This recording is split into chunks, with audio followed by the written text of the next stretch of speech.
Boker Tov, nous sommes le 15 février 2022, c'est l'heure de la revue de la presse et des médias israéliens en direct de Jérusalem sur Radio Kalita.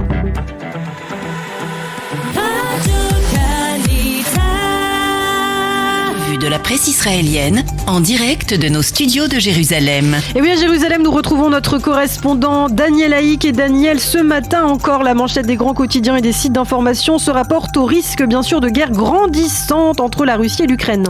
Effectivement, Ilana, et ce matin encore, le Yediot Aharonot nous montre en première page un char d'assaut russe qui s'entraîne. Le quotidien cite des informations sur des mouvements de troupes russes apparemment vers la frontière avec l'Ukraine. Il cite le président Zelensky qui a déclaré hier que son pays n'avait pas l'intention de renoncer à rejoindre l'OTAN et qui reconnaît que l'invasion russe est en route. Le Yediot Aharonot annonce également que les Américains ont fermé leur ambassade à Kiev et ont détruit de nombreux documents.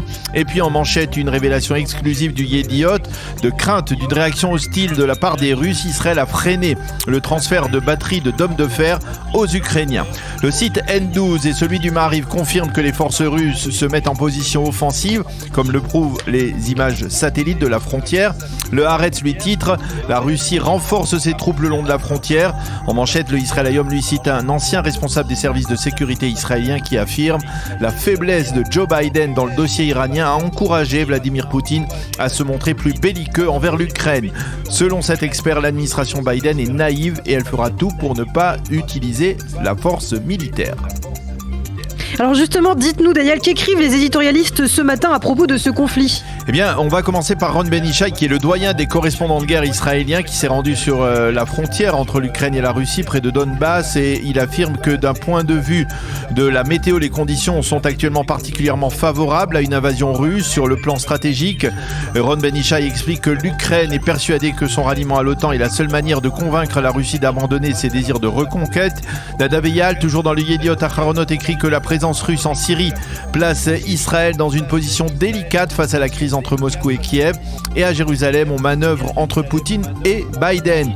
Barak Ravid, le commentateur politique du site Walam, affirmait hier soir qu'il avait du mal à imaginer que Vladimir Poutine cédera face à l'Ukraine. Et puis le second titre majeur dans la presse et les médias israéliens, c'est bien évidemment la visite historique de Naftali Bennett au Bahreïn. Oui, les journaux nous montrent le Premier ministre israélien qui a été accueilli hier à sa descente d'avion par le chef de la diplomatie bahreïnie. Le Israël Hayom titre « Visite historique dans le Golfe ». Bennett rencontrera aujourd'hui le roi Hamed Ben Issa El Khalifa. Il devrait signer une série d'accords de coopération bilatéraux pour Barak Ravid, toujours. Ce séjour ne devrait pas apporter de percée déterminante dans les relations entre les deux pays. Selon lui, Israël est actuellement trop neutre et trop gauchisante, c'est le terme qu'il utilise, dans le dossier iranien, alors que Bahreïn est le pays qui est le plus anti-iranien du Golfe Persique. Ariel Kahana, qui accompagne le Premier ministre pour le Israël Hayom, souligne aussi que le royaume de Bahreïn a adopté une position très ferme envers les Iraniens et rappelle qu'un officier israélien sera en poste désormais à Manama pour coordonner d'éventuelles actions conjointes entre Tsahal et la 6e flotte américaine qui est déployée dans le Golfe.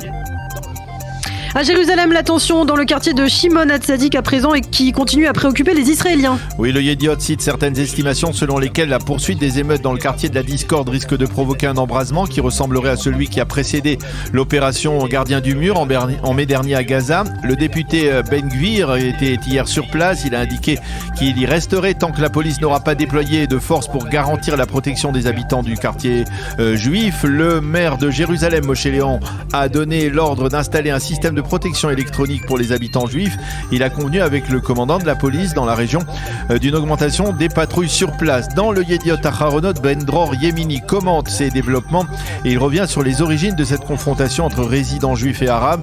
Il écrit ce matin « Celui qui s'acharne à vouloir réclamer le retour des maisons juives de Shimon HaTzadik à leurs propriétaires risque de pousser les Palestiniens à réclamer leurs maisons d'origine qui, elles, sont situées dans la partie ouest de Jérusalem ou bien encore à Yafo et dans d'autres villes mixtes d'Israël. Et cela ne devrait pas servir les intérêts de l'État d'Israël. Le Israël Hayom consacre ce matin une double page aux 30 années de Hassan Nasrallah à la tête du Hezbollah. Et oui, dans cette double page, un portrait détaillé d'un des ennemis les plus farouches d'Israël, le chef du mouvement chiite. Et dans son analyse, Oden Granot souligne que Nasrallah a développé au cours de ses longues années une loyauté infaillible envers l'Iran. Shahar Kleiman, lui, évoque l'erreur majeure de Hassan Nasrallah, celle qui l'a conduit à provoquer une guerre contre Israël en 2006, après la capture et l'assassinat des 2 réservistes le long de la frontière avec le Liban. C'est d'ailleurs Hassan Nasrallah qui l'avait lui-même reconnu. Si j'avais su ce qui nous attendait, je n'aurais certainement pas déclenché cette guerre, avait-il dit, après que Tsahal ait détruit les infrastructures du mouvement chiite, à Beyrouth en particulier, et les contraint Hassan Nasrallah à demeurer depuis, c'est-à-dire depuis maintenant plus de 15 ans, dans un bunker. Le reste de l'actualité, Daniel, c'est cette image forte que nous a livrée hier le président égyptien Abdel Fattah al-Sisi qui a été diffusée dans les médias israéliens. Oui, et cette image, c'est celle du président égyptien arrivant à la conférence internationale économique sur la production de gaz hier au Caire, alors que les représentants de différents pays étaient restés debout pour accueillir le président al-Sisi. Celui-ci a décidé, avant de s'asseoir, d'aller saluer une seule personne, et il s'agit de la ministre israélienne de l'énergie Karine El-Ahrar, qui, vous le savez, se déplace en chaise roulante et qui était donc au premier rang. Le Yediot Aharonot explique que Sisi n'a pas l'habitude d'extérioriser ainsi ses sentiments. Le journal précise que le président égyptien est très actif dans l'acheminement de gaz israélien vers son pays. Et puis autre information intéressante pour terminer, une information qui se rapporte à la barbe du président Herzog. Et oui, Lana, le Yediot Aharonot nous révèle en dernière page que le président de l'État d'Israël a décidé de ne pas se raser la barbe qu'il a laissé pousser depuis plus d'un mois pour marquer le deuil de sa mère Ora. Et désormais, il faudra donc s'habituer apparemment, en tout cas pour les prochaines semaines et les prochains mois, à Yitzhak Herzog barbu.